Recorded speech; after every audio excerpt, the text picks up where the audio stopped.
అందరికీ జై హింద్।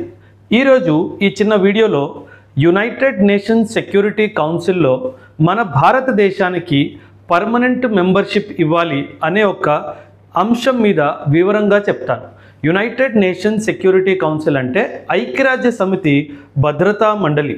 ఇందులో మన భారతదేశం మాత్రము ఈ యుఎన్ సెక్యూరిటీ కౌన్సిల్లో నాకు పర్మనెంట్ మెంబర్షిప్ కావాలి అని కోరుకుంటుంది। అసలు ఈ యుఎన్ సెక్యూరిటీ కౌన్సిల్ ఏంటి, అసలు యునైటెడ్ నేషన్స్ అంటే ఏంటి, ఏ ఆధారాల మీద మనము దీంట్లో ఒక పర్మనెంట్ మెంబర్షిప్ భారత్కి హక్కు అని చెప్పి మాట్లాడుతున్నామో మరెన్నో విషయాలు యుఎన్కి సంబంధించి వివరంగా చెప్తాను, వినండి। ఫస్ట్ ఆఫ్ ఆల్ అసలు ఈ యుఎన్ 1945లో ఎందుకు స్థాపించబడింది, దీని వెనుక హిస్టరీ చెప్తాను। మనందరికీ తెలుసు, మనము వరల్డ్ వార్ I వచ్చేసి 1914 నుంచి 1919 వరకు వరల్డ్ వార్ I జరిగింది।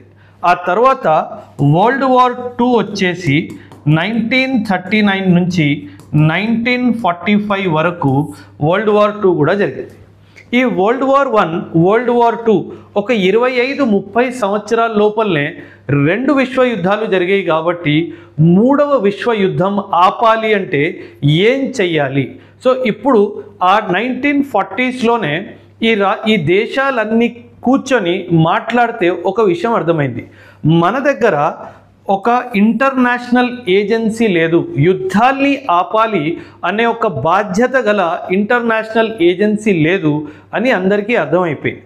ఎందుకంటే మీరు వరల్డ్ హిస్టరీ చదివితే గనక 1920లో ఒక ఏజెన్సీ ఉంది, లీగ్ ఆఫ్ నేషన్స్ అని ఈ ఏజెన్సీ స్థాపించబడింది। ఈ agency world war II immediately తర్వాత స్థాపించబడింది। ఈ ఏజెన్సీకి కూడా ఒక బాధ్యత ఇచ్చారు। ఈ బాధ్యత ఏంటంటే వరల్డ్ వార్ II జరగకుండా చూసుకోవడము, అదేవిధంగా ఇంటర్నేషనల్ పీస్ ఉండేటట్టు చూసుకోవడం అనే బాధ్యత ఇచ్చారు। ఇక్కడ ఇబ్బంది ఏం జరిగిందంటే, అన్నిటికంటే ముఖ్యమైన ఇబ్బంది ఏం జరిగిందంటే, ఈ లీగ్ ఆఫ్ నేషన్స్లో అమెరికా జాయిన్ అవ్వలేదు। దీనివల్ల ఇది ఒక అన్సక్సెస్ఫుల్ ఏజెన్సీలా మిగిలిపోయింది। అండ్ రెండవ ప్రపంచ యుద్ధంలో ఈ ఏజెన్సీని డిస్బాండ్ చేసేసారు। అండ్ రెండవ ప్రపంచ యుద్ధం 1945లో అయిపోగానే జూన్ 1945లో శాన్ ఫ్రాన్సిస్కో అనే ప్లేస్లో యుఎన్ చార్టర్ని సైన్ చేయడం జరిగింది। శాన్ ఫ్రాన్సిస్కో అనే ప్లేస్లో ఈ యుఎన్ చార్టర్ 26 జూన్ 1945 రోజున సైన్ చేయబడ్డది। ఇది ఇలా ఉండగా కొన్ని కంట్రీస్ వీటిని సైన్ చేసిన తర్వాత ఇది అక్టోబర్ 1945లోకి అమలులోకి వచ్చింది। 24 అక్టోబర్ 1945 మనం యుఎన్ ఫార్మేషన్ డే లా కూడా చూస్తాం। The entire world observes it as a UN formation day.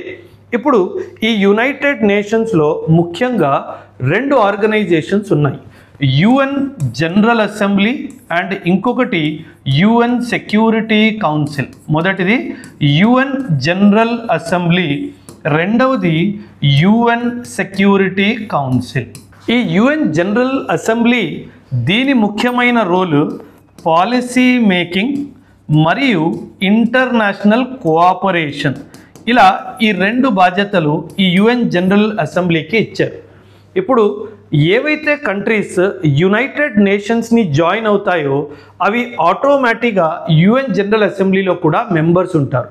ప్రస్తుతానికి యునైటెడ్ నేషన్స్లో 193 కంట్రీస్ ఉన్నాయి। అదేవిధంగా యుఎన్ సెక్యూరిటీ కౌన్సిల్ అని చెప్పి ఇంకొక సంస్థని ఏర్పాటు చేశారు। దీనికి రెండు ముఖ్యమైన రెస్పాన్సిబిలిటీస్ ఇచ్చారు। మొదటిది టు మెయింటైన్ వరల్డ్ పీస్, అంటే ఏంటి, వరల్డ్లో యుద్ధాలు జరగకుండా వరల్డ్ పీస్ని మెయింటైన్ చేయాలి। అండ్ రెండవ బాధ్యత ఏంటంటే వరల్డ్ వార్ III జరగకుండా చూసుకోవాలి। ఇలాంటి రెండు ముఖ్యమైన బాధ్యతలు యుఎన్ సెక్యూరిటీ కౌన్సిల్కి ఇవ్వడం జరిగింది। ఇది మనము గమనిస్తే గనక ఇందులో యుఎన్ సెక్యూరిటీ కౌన్సిల్ సక్సెస్ అయింది, ఎందుకంటే 1945 తర్వాత ఎప్పుడూ విశ్వయుద్ధం జరగలేదు, అంటే ఈ యొక్క బాధ్యతని యుఎన్ సెక్యూరిటీ కౌన్సిల్ బాగానే నెరవేర్చింది। కాకపోతే ఈ యొక్క బాధ్యత మెయింటైనింగ్ వరల్డ్ పీస్లో మాత్రము విఫలమైంది అని చెప్తున్నారు। అసలు ఈ యుఎన్ సెక్యూరిటీ కౌన్సిల్ కంపోజిషన్ గురించి మాట్లాడతాను చూడండి. ఈ యుఎన్ సెక్యూరిటీ కౌన్సిల్లో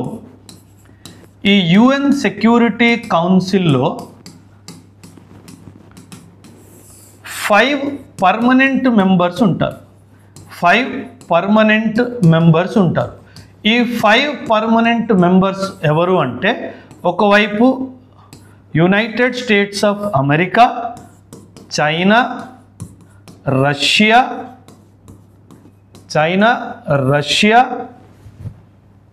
ఫ్రాన్స్ అండ్ యునైటెడ్ కింగ్డమ్. వీళ్ళు 5 పర్మనెంట్ మెంబర్ కంట్రీస్. వీళ్ళకి ఒక హక్కు ఉంది, దానిని వీటో పవర్ అంటారు. ఈ వీటో పవర్ ఏంటి అంటే, యుఎన్ సెక్యూరిటీ కౌన్సిల్ తీసుకున్న ప్రతి ఒక్క నిర్ణయాన్ని ఈ 5 కంట్రీస్ ఆమోదించాలి. ఇందులో ఎవరొక్కరైనా వాళ్ళకి ఇది నచ్చలేదు అనుకోండి, దాన్ని వీటో పవర్ చేయొచ్చు. వీటో అంటే తిరస్కరించడం అన్నమాట. అంటే ఏ డిసిజన్ తీసుకోవాలన్నా వీళ్ళు 5గురు పర్మిషన్స్ ఉండాలి అని. మీరు ఈ దేశాల్ని గమనిస్తే గనక ఇండియా ఏమంటుందంటే, ప్రస్తుతము ఇండియా ఏమంటుందంటే, ఈ 5 దేశాలు they do not represent the contemporary global order అని చెప్తుంది. అంటే ఏంటి, ఇప్పుడు విశ్వవ్యాప్తంగా ఎలాగైతే ఎకనామిక్స్ జరుగుతుందో, అంటే వ్యాపారం జరుగుతుందో, జియో పాలిటిక్స్ జరుగుతుందో, వాటిని ఈ 5 దేశాలు కరెక్ట్గా రిప్రజెంట్ చెయ్యట్లేదు, అంటే కరెక్ట్గా రిప్రజెంట్ అవ్వట్లేదు అని. ఇప్పుడు మీ అందరికీ తెలుసు, ఫ్రాన్స్ జియో పాలిటిక్స్లో పెద్దగా పార్టిసిపేట్ చేయట్లేదు, వరల్డ్ ఎకానమీలో కూడా పెద్ద కాంట్రిబ్యూషన్ లేదు. అదేవిధంగా యూకే ఒకప్పట్లో 18th century, 19th century, 20th సెంచురీలో చాలా పవర్ఫుల్ కంట్రీ, కానీ ఇప్పుడు ఆ పవర్ఫుల్ కంట్రీ యూకే కాదు. సో ఇండియా ఏమంటుందంటే, ఈ యుఎన్ సెక్యూరిటీ కౌన్సిల్ యొక్క పర్మనెంట్ మెంబర్షిప్స్ని మనం మార్చాల్సిన అవసరం ఉంది. కాకపోతే మనం ఎవరినో తీసేసి నన్ను అక్కడ కూర్చోబెట్టండి అనట్లేదు. మనం ఏం చెప్తున్నాము, ఈ పర్మనెంట్ మెంబర్షిప్ ఎవరైతే ఉన్నారో వీళ్ళని ఎక్స్పాండ్ చేయండి, కొంత కంట్రీస్ని యాడ్ చేయండి అని చెప్తుంది. సో ఇలా ఇండియా ఏమంటుందంటే, ఈ యొక్క United Nations security council permanent మెంబర్షిప్ని ఎక్స్పాండ్ చేయండి, నాతో పాటు జర్మనీ, నాతో పాటు జపాన్ మరియు బ్రెజిల్ని కూడా ఇంక్లూడ్ చేయండి అని చెప్తుంది. సో వీళ్ళు మీరు గమనిస్తే గనక ఈ 4 దేశాలని G4 కంట్రీస్ అని కూడా అంటారు. సో ఇలా ఇండియా ఈ పర్మనెంట్ మెంబర్స్ ఉన్న దేశాలని ఎక్స్పాండ్ చేయండి అన్నట్టుగా మాట్లాడుతుంది. నౌ ఈ వీటో పవర్ మనకెందుకు కావాలి, అసలు మనం ఏ ఆధారాల మీద ఈ సెక్యూరిటీ కౌన్సిల్లో పర్మనెంట్ మెంబర్షిప్ అడుగుతున్నామో చెప్తాను వినండి. బట్ బిఫోర్ దట్ ఒక విషయం గుర్తుపెట్టుకోండి, ఈ సెక్యూరిటీ కౌన్సిల్లో ఇలా 5 పర్మనెంట్ మెంబర్స్ కాకుండా 10 కంట్రీస్కి రొటేషన్గా 10 కంట్రీస్కి రొటేషన్లో ఒక టెంపరరీ మెంబర్షిప్ కూడా ఇస్తారు. ఈ మెంబర్షిప్ అనేది ఎవ్రీ 2 years మారుతూనే ఉంటుంది. సో చాలాసార్లు మన ఇండియాకి ఇలా సెక్యూరిటీ కౌన్సిల్లో రొటేషన్లో 2 years టెంపరరీ మెంబర్షిప్ దొరికింది. కాకపోతే ఈ టెంపరరీ కంట్రీస్ దగ్గర వీటో పవర్ మాత్రం ఉండదు, ఓన్లీ పర్మనెంట్ మెంబర్స్ దగ్గర మాత్రమే ఉంటుంది. అసలు ఈ వీటో పవర్ ఎందుకు ఇంపార్టెంటో లాస్ట్లో కూడా చెప్తాను, లాస్ట్ దాకా వినండి, చాలా ఇంపార్టెంట్ అది. నా ఆధారాలు అంటే ఏ ఆధారాల మీద ఇండియా ఈ పర్మనెంట్ సెక్యూరిటీ కౌన్సిల్లో పర్మనెంట్ మెంబర్షిప్ అడుగుతుంది? What are the grounds on which India is seeking permanent membership? On which India is seeking permanent membership.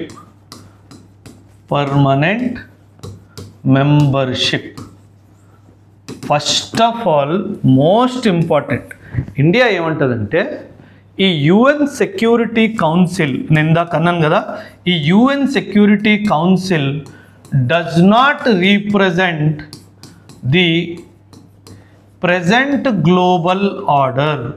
It does not represent the present global order. అంటే ఏంటి, ఇప్పుడు ఉన్న జియో పాలిటిక్స్ని ఇది కరెక్ట్గా represent చేయట్లేదు. కొన్ని కంట్రీస్ ఇప్పుడు ఇంపార్టెంట్ కాదు. నేను చెప్పే కదా యూకే అంత ఇంపార్టెంట్ కాదు వరల్డ్ ఎకానమీలో, కానీ UK as a permanent membership ఉంది. ఇండియా ఏమంటుందంటే బేసికలీ 1945లో ఈ కంట్రీస్ అనేవి ఇంపార్టెంట్, కానీ ఇప్పుడు కాదు. సో 2025 వచ్చేసరికి చాలా విధాలుగా ఈ కంట్రీస్ ఒక కాంట్రిబ్యూషన్ టు వరల్డ్ అఫేర్స్ మారింది. సో ఈ కంట్రీస్ మెంబర్షిప్ కూడా మారాలి అని చెప్తుంది. రెండో గ్రౌండ్ చాలా ముఖ్యం. ఇది ఇండియా ఏమంటుందంటే I am representing the world's largest country by population. World's largest country by population. So India ఏమంటుందంటే నా దగ్గర 140 పైగా కోట్ల మంది నా జనాభా. అంటే ఐక్యరాజ్య సమితి భద్రతా మండలిలో ఈ 140 crores వాళ్ళకి అసలు రీప్రజెంటేషనే ఇవ్వట్లేదు నువ్వు అని చెప్తుంది. సో పాపులేషన్ బేసిస్ మీద మనము ఒక ఆర్గ్యుమెంట్ చేస్తున్నాము. I am the most populous country in the world, నాకు ఈ హక్కును ఇవ్వాలి. Very important. మూడవది, India is an example of exemplary democracy. నేను చెప్తాను వినండి. తను ఏమంటుందంటే ఇండియా ఈజ్ ఎ కంట్రీ, ఇండియాలో ఎప్పుడు డెమోక్రసీకి ఎటువంటి ఇబ్బంది రాలేదు. I am the largest democracy in the world. అంటే నేను ప్రపంచంలో అతిపెద్ద డెమోక్రటిక్ కంట్రీని. ఒక డెమోక్రటిక్ కంట్రీకి నువ్వు ఐక్యరాజ్య సమితి భద్రతా మండలిలో నాకు రిప్రజెంటేషన్ ఇవ్వట్లేదు అంటే democracy is not getting represented in UNSC అని అర్థం. ఇంకో విషయం, నేను ఎగ్జాంపులరీ డెమోక్రసీ ఎందుకు రాశానంటే ఎగ్జాంపులరీ అంటే నంబర్ 1. 1947-51లో మనకి ఎలక్షన్స్ జరిగాయి. 1951 నుంచి 2024 వరకు మనకి ఖచ్చితంగా రెగ్యులర్గా ఎలక్షన్స్ జరుగుతూ వచ్చాయి. మన డెమోక్రసీకి ఎటువంటి అడ్డంకం రాలేదు. సో డెమోక్రసీ విషయంలో కూడా ఐఎమ్ ది బెస్ట్ పర్ఫార్మర్ అని చెప్పేసి ఇండియా చెప్పడం జరుగుతుంది. నాలుగో విషయం very important. India says I am the 4th largest economy in the world. I am the 4th largest economy in the world అని ఇండియా చెప్తుంది. అంటే ఇప్పుడు నేను అమెరికా, చైనా, జర్మనీ ఈ ముగ్గురు తర్వాత I am the world's 4th largest economy. అంటే top 5 countries, నువ్వు పర్మనెంట్ కంట్రీస్ 5 అంటున్నావు కదా, ఎకానమీలో చూసుకుంటే కూడా నా పొజిషన్ 4thలో ఉంది. అంటే నువ్వు నన్ను ఎకానమీ పరంగా చూసుకున్న నాకు ఐక్యరాజ్య సమితి భద్రతా మండలిలో ఖచ్చితంగా యాజ్ ఎ పర్మనెంట్ మెంబర్ కూర్చునే అధికారం ఉంది అని ఇండియా చెప్తుంది. So this is one of the strong reasons that India says. అంతెందుకు, బికాస్ వరల్డ్ పీస్ అన్నది ఇంపార్టెంట్ కదా. నేను మీకు ఇక్కడే చెప్పేస్తాను వినండి.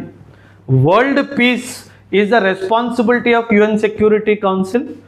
ఇండియా ఇప్పటికొచ్చి 1947 నుంచి 2025 మధ్యలో ఏనాడు ఇండియా వరల్డ్ పీస్ని డిస్టర్బ్ చేయలేదు. అంటే we always contributed to world peace. ఇది మీ 5వ పాయింట్ కూడా అవ్వచ్చు. That India is a contributor to the world peace. ఈ వరల్డ్ పీస్ నుంచే మనకి 6th పాయింట్ కూడా వస్తుంది. Like India is the largest contributor to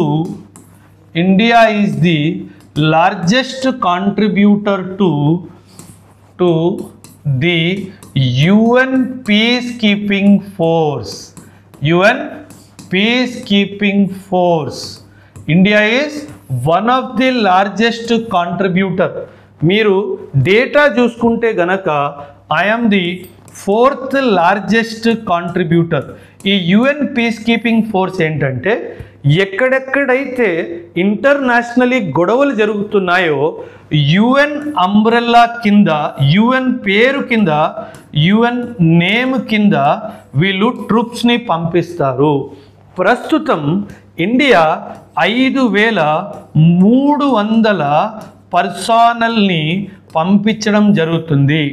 9 మిషన్స్లో 9 మిషన్స్లో మన సెక్యూరిటీ ఫోర్సెస్ ఇంటర్నేషనలీ ఫైట్ చేస్తున్నారు. ఎథియోపియా కానీ, సుడాన్ కానీ ఇలా మరెన్నో యుఎన్ మిషన్స్లో మనం కాంట్రిబ్యూషన్ చేస్తున్నాము. ఇప్పటి వరకు ఆల్మోస్ట్ 2,90,000 పర్సనల్ని, ట్రూప్స్ని మనం యుఎన్ పీస్ కీపింగ్ ఫోర్స్లో పంపించడం జరిగింది. ఇదే కాదు, చాలా ఇంపార్టెంట్, ఇప్పటి వరకు మన దేశానికి చెందిన 180 మందికి పైగా యుఎన్ పీస్ కీపింగ్ ఫోర్స్లో వాళ్ళ ప్రాణ ఆహుతిని కూడా చేశారు. So and this is the largest loss to any country in the UN peacekeeping force. ఈ యుఎన్ పీస్ కీపింగ్ ఫోర్స్లో మన ట్రూప్స్నే పంపించట్లేదు, మనం యుఎన్ పీస్ కీపింగ్ ఫోర్స్ వాళ్ళకి ట్రైనింగ్ కూడా ప్రొవైడ్ చేస్తున్నాము, కెపాసిటీ బిల్డింగ్ కూడా ప్రొవైడ్ చేస్తున్నాము.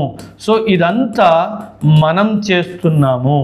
దీనికి సంబంధించి ఇంకొక కీలకమైన విషయం చెప్తాను, జాగ్రత్తగా వినండి. మనందరికీ తెలిసిన విషయం ఏంటంటే పాకిస్తాన్ ఆర్మీ వాళ్ళు వాళ్ళ పాలిటిక్స్లో ఇన్వాల్వ్ అవుతారు. బాగా వాళ్ళ పాలిటిక్స్లో ఇన్వాల్వ్మెంట్ చాలా ఎక్కువగా ఉంటుంది. మన ఇండియాలో ఇది మీకు కనిపించదు. మనం ఎప్పుడైతే బంగ్లాదేశ్ని స్థాపించామో 1971లో మనం బంగ్లాదేశ్ కూడా ఒక విషయం చెప్పాం. ఏంటి? బంగ్లాదేశ్కి 3 వైపులు ఇండియానే ఉంది కాబట్టి you don't have to worry about your independence.